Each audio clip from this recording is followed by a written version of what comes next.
Bharatiya Janata party पहली 27 साल बाद दिल्ली में वापसी। कांग्रेस को एक बात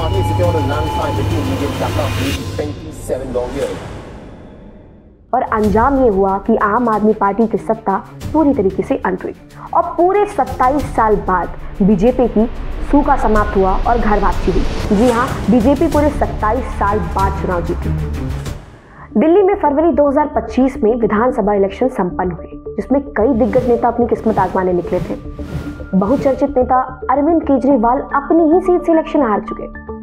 वहीं मास्टर से मिनिस्टर बनने की चाह से निकले अवध ओझा भी अपनी पड़पड़गंज की सीट हार गए। वहीं जैसे तैसे सीटिंग सीएम आतिशी मार्लेना किसी तरह अपनी विधायकी बचा पाई और अंजाम ये हुआ कि आम आदमी पार्टी की सत्ता पूरी तरीके से अंत हुई।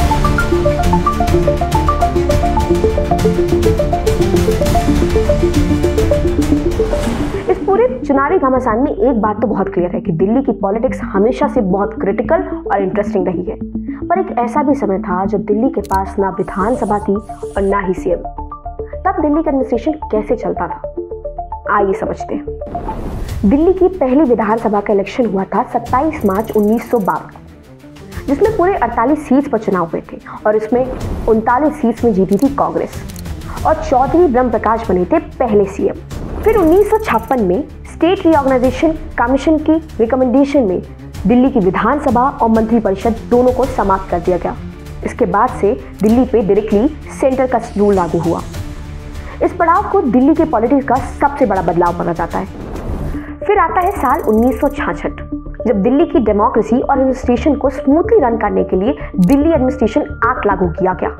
इसके तहत मेट्रोपॉलिटन काउंसिल बनाई गई, जिसमें 56 मेंबर्स इलेक्ट होते थे और 5 मेंबर्स डायरेक्टली प्रेसिडेंट द्वारा नॉमिनेट होते थे और यही कमेटी दिल्ली का पूरा एडमिनिस्ट्रेशन संभालती थी। लेकिन फिर सवाल आता है कि दिल्ली को विधानसभा वापस कैसे मिली। दरअसल 1987 में सेंट्रल गवर्नमेंट ने दिल्ली के एडमिनिस्ट्रेशन से जुड़ी प्रॉब्लम्स को इन्वेस्टिगेट करने के लिए सरकारिया कमेटी का गठन किया।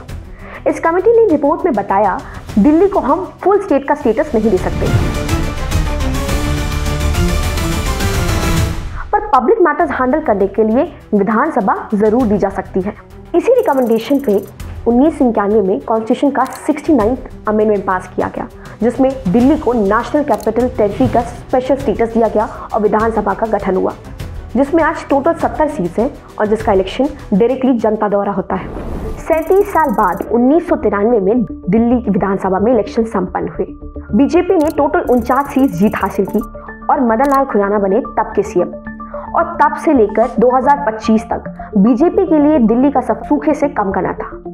अब चूंकि 2025 के चुनाव संपन्न हो चुके हैं, तो चलते चलते मंत्रिपरिषद की संरचनाओं पर भी एक नजर डालते हैं। दिल्ली मंत्रिपरिषद की संख्या विधानसभा की कुल संख्या का 10% होती है, मतलब 1 + 6। वहीं दूसरे राज्यों में कुल संख्या 15% होती है। दिल्ली के सीएम को प्रेसिडेंट द्वारा अपॉइंट किया जाता है और लेफ्टिनेंट गवर्नर द्वारा शपथ दिलाई जाती है। वहीं दूसरे स्टेट्स में चीफ मिनिस्टर को गवर्नर द्वारा ही अपॉइंट और शपथ दिलाई जाती है। आपको बता दें कि दिल्ली के अन्य मंत्रियों को भी चीफ मिनिस्टर की सलाह पर प्रेसिडेंट ही अपॉइंट करते हैं। ये था दिल्ली विधानसभा का अब तक का सफर। ज्यादा जानकारी के लिए जुड़े रहें इंडी वाणी से।